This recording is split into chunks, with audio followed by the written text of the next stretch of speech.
साथियों, स्वागत है आपका सुदृष्टि पीसीएस यूट्यूब चैनल पर। साथियों, समीक्षा अधिकारी परीक्षा, यूपी पीसीएस, लोअर पीसीएस तथा यूपी ट्रिपल एससी की पेट परीक्षा के लिए सामान्य अध्ययन के अंतर्गत शामिल सभी विषयों के महत्वपूर्ण प्रश्नों को मैं वन लाइनर रूप में आप तक पहुंचा रहा हूं।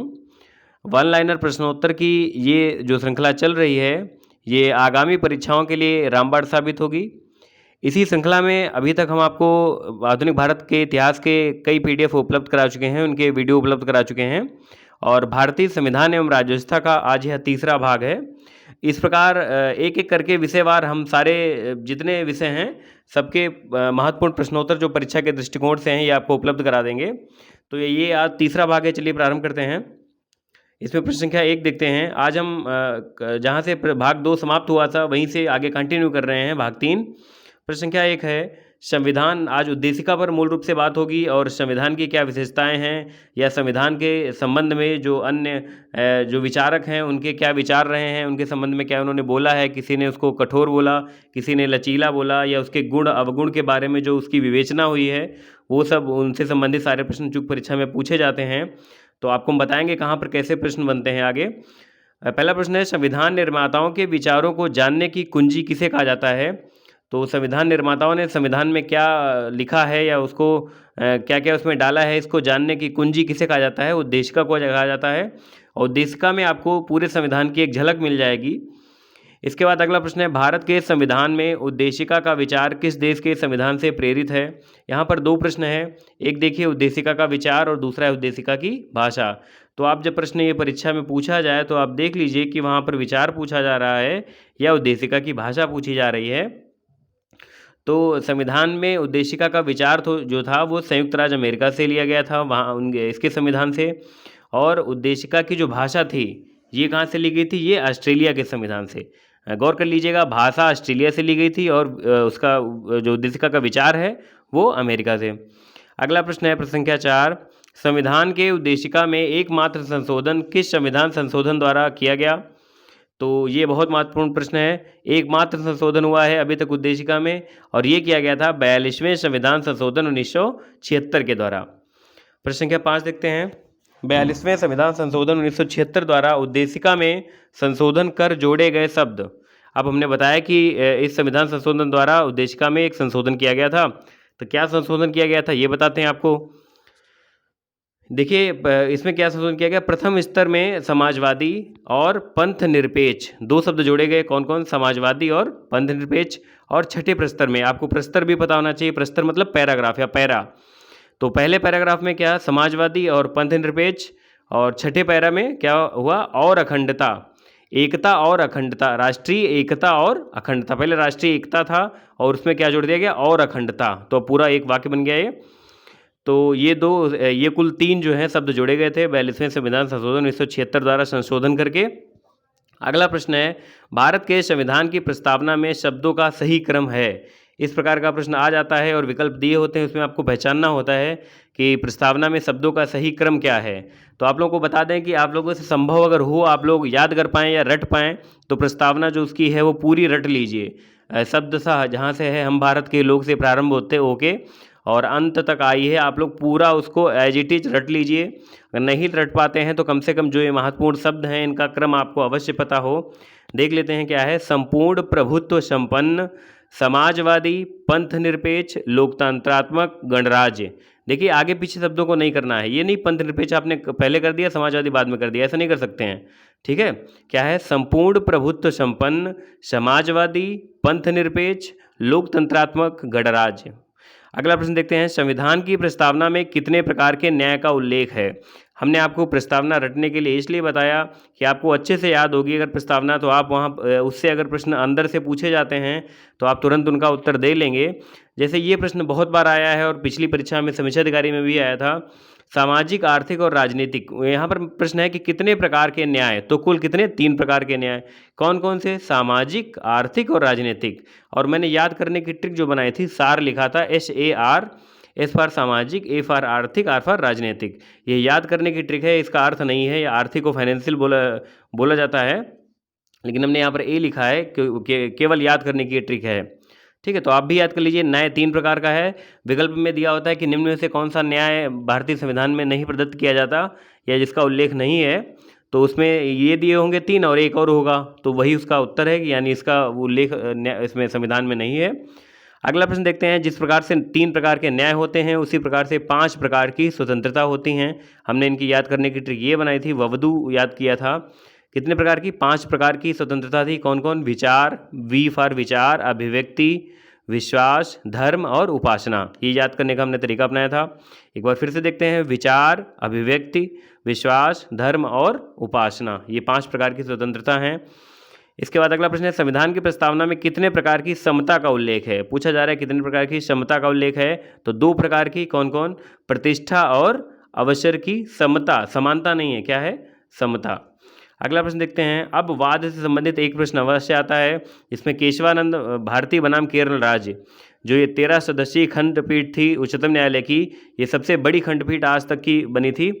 और आप लोग कमेंट बॉक्स में बताइए कि संविधान से संबंधित अगर कोई प्रश्न उठता है तो खंडपीठ में कितने सदस्य होने चाहिए मिनिमम, कि इससे कम सदस्य की खंडपीठ नहीं बनेगी अगर संविधान से संबंधित कोई प्रश्न उठता है, उस पर सुनवाई होती है।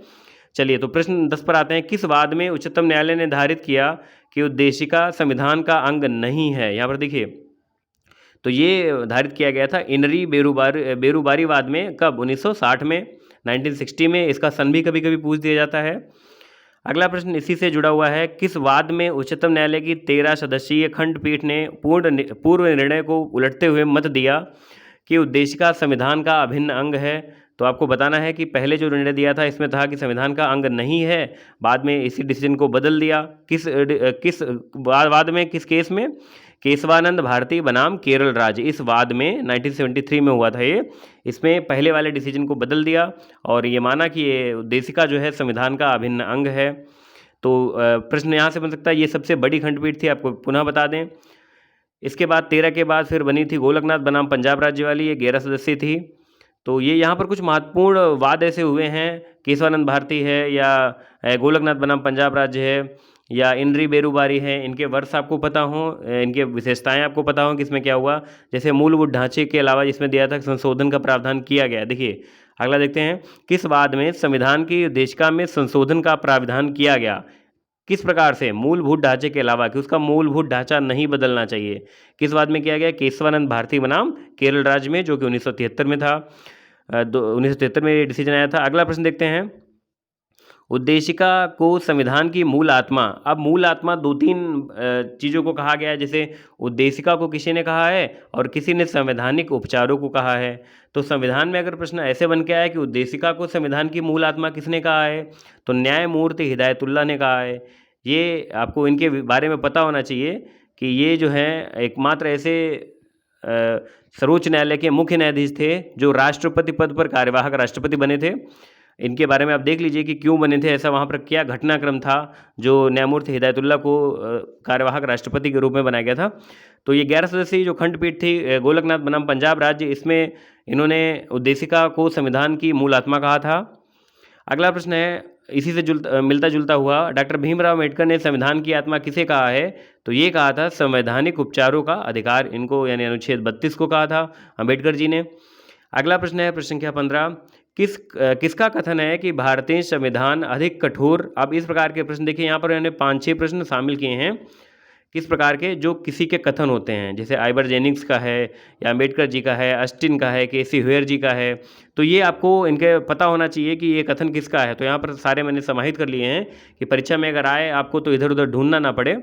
देखिए किसका कथन है कि भारतीय संविधान अधिक कठोर तथा अधिक लचीले के मध्य एक अच्छा संतुलित स्थापित करता है? तो ये है केसी हुएर जी का। और किसने भारतीय संविधान को अर्धसंघीय संविधान, महत्वपूर्ण है, ये प्रश्न पूछा भी गया है, ये केसी हुएर का कथन है। ये केसी हुएर ने इसको अर्धसंघीय संविधान कहा था। अगला प्रश्न है भारतीय संविधान को आवश्यकता से अधिक कठोर संविधान किसने कहा है? तो ये कहा था सर आइबर जेनिंग्स ने। और इनका ये दूसरा कथन था कि ये अत्यधिक कठोर हो गया है और विस्तृत हो गया है। अगला प्रश्न देखते हैं। भारतीय संविधान के विस्तृत होने को उसका दुर्गुण और वकीलों का स्वर्ग किसने कहा है? तो ये कहा है इन्होंने ही, जिन्होंने इसको बहुत अधिक कठोर कहा है, सर आइवर जेनिंग्स ने। तो यहाँ पर देखिए 2 प्रश्न केसी वेयर से बनाए हमने और 2 प्रश्न सर आइवर जेनिंग्स से, और चारों प्रश्न बहुत अधिक महत्वपूर्ण हैं। आप लोग एज इट इज रट लीजिए कि किसने कठोर कहा है, किसने अर्थसंगी कहा है, या किसने कहा है कि बहुत अच्छा बैलेंस्ड एक है। चलिए अगला प्रश्न देखते हैं। भारतीय संविधान को संघात्मकता के तंग ढांचे में नहीं ढाला गया है, उक्त कथन है। तो ये डॉक्टर भीमराव अंबेडकर जी का कथन है। अच्छा, यहाँ पर देखिए क्या था, अर्ध संघीय संविधान किसने कहा, केसी वेयर ने। लेकिन सहकारी संघवाद, ये दोनों अलग अलग शब्द हैं, दोनों के अर्थ अलग अलग हैं। सहकारी संघवाद, भारतीय संघवाद को किसने कहा है, ये कहा है जी ऑस्टिन ने। अगला प्रश्न देखते हैं, प्रश्न संख्या 21। संविधान की उद्देशिका को राजनीतिक जन्मपत्री की संज्ञा प्रदान की है, ये किसने प्रदान की है, के.एम. मुंशी ने। अगला प्रश्न है, संविधान शरीर है तो उद्देशिका उसकी आत्मा है, उद्देशिका आधारशिला है तो संविधान उस पर खड़ी अट्टालिका। उक्त कथन किसका है, तो उक्त कथन सुभाष कश्यप का है। तो यहाँ पर कुल 7 या 8 प्रश्न हमने ऐसे समाहित किए हैं, तो आप लोग इनको देख लीजिएगा, महत्वपूर्ण प्रश्न है। अगला प्रश्न है, यह ऑब्जेक्टिव में आता है, राज्य का सबसे महत्वपूर्ण तत्व है, विकल्प दिए होते हैं तो उसमें सबसे महत्वपूर्ण तत्व होता है संप्रभुता। और इसी से जुड़ता प्रश्न है, भारत में संप्रभु कौन है, भारत में संप्रभु कौन है, हम भारत के लोग, जहाँ से हमारा प्रस्तावना की भाषा प्रारंभ होती है, प्रस्तावना प्रारंभ होती है।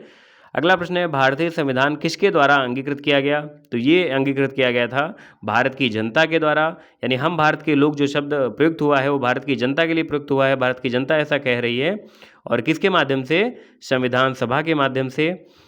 अगला प्रश्न है, भारत में राष्ट्रपति पद ब्रिटेन के किस पद के समान है, तो भारत में जो राष्ट्रपति पद होता है ये ब्रिटेन के सम्राट के समान होता है। प्रश्न संख्या 27 है, प्रस्तावना में उल्लिखित पंथ निरपेक्ष शब्द का भारत के संदर्भ में अर्थ है, तो भारत में राज्य का कोई धर्म नहीं है, इसका अर्थ ये हुआ। पंथ निरपेक्ष का अर्थ है भारत के संदर्भ में कि भारत में राज्य का कोई धर्म नहीं है। जिन साथियों ने अभी तक चैनल को सब्सक्राइब नहीं किया है वो चैनल को सब्सक्राइब कर लें और बेल आइकन दबा लें, जिससे नए वीडियोज़ का नोटिफिकेशन आपको मिलता रहे। आप लोग बताएं भी कि कैसी गुणवत्ता है इसकी, प्रश्न कैसे हैं, या फिर इसमें क्या सुधार करने की आवश्यकता है। चलिए अगला प्रश्न देखते हैं, भारत में मंत्रिपरिषद किसके प्रति सामूहिक रूप से उत्तरदायी होती है, तो मंत्रिपरिषद जो है वो लोकसभा के प्रति, यहाँ पर संसद के प्रति नहीं होगा, क्योंकि संसद में केवल लोकसभा ही नहीं, अन्य भी राज्यसभा भी होती है, राष्ट्रपति भी होता है, लेकिन मंत्रिपरिषद जो होती है केवल लोकसभा के प्रति उत्तरदायी होती है। प्रश्न बहुत बार पूछा गया है, आप लोग अच्छे से देख लीजिए, अर्थ समझ लीजिए, अंतर समझ लीजिए। अगला प्रश्न है, भारत में संसदीय शासन पद्धति किस देश के संविधान से ली गई है। यहाँ पर देखिए 3 प्रकार की शासन पद्धतियाँ हैं, संसदीय शासन पद्धति, संघीय शासन पद्धति और गणतंत्रात्मक शासन प्रणाली। तो आपको तीनों पता होनी चाहिए। संसदीय जो है वो ब्रिटेन के संविधान से ली गई है, संघीय शासन प्रणाली ये कनाडा के संविधान से ली गई है, और गणतंत्रात्मक शासन प्रणाली किस देश के संविधान से ली गई है, फ्रांस के। तीनों प्रश्नों में अंतर समझिए और तीनों का उत्तर आपको याद होना चाहिए। अगला प्रश्न है, भारत के संविधान में, अब आते हैं कि भारत ने किस देश के संविधान से कौन सा गुण अपने संविधान में समाहित किया, उसमें डाला, तो ये इससे एक प्रश्न अवश्य आता है परीक्षा में, तो आपको पता होना चाहिए। देखिए यहाँ पर एक ऐसा शब्द है, जैसे यहाँ पर देखिए मैंने उसको महत्वपूर्ण है इसलिए ऊपर ही लिख दिया है, विधि का शासन, विधि निर्माण प्रक्रिया और विधि द्वारा स्थापित प्रक्रिया, ये 3 चीज़ें हैं और अलग अलग हैं। तो विधि का शासन और विधि निर्माण प्रक्रिया ये ब्रिटेन से लिया गया है, लेकिन विधि द्वारा स्थापित प्रक्रिया ये लिया गया है जापान से। ये बहुत कन्फ्यूजिंग है, आप इनको याद करने की कोई ट्रिक बना लीजिए, इसमें परीक्षा में इसमें कन्फ्यूज मत होइए।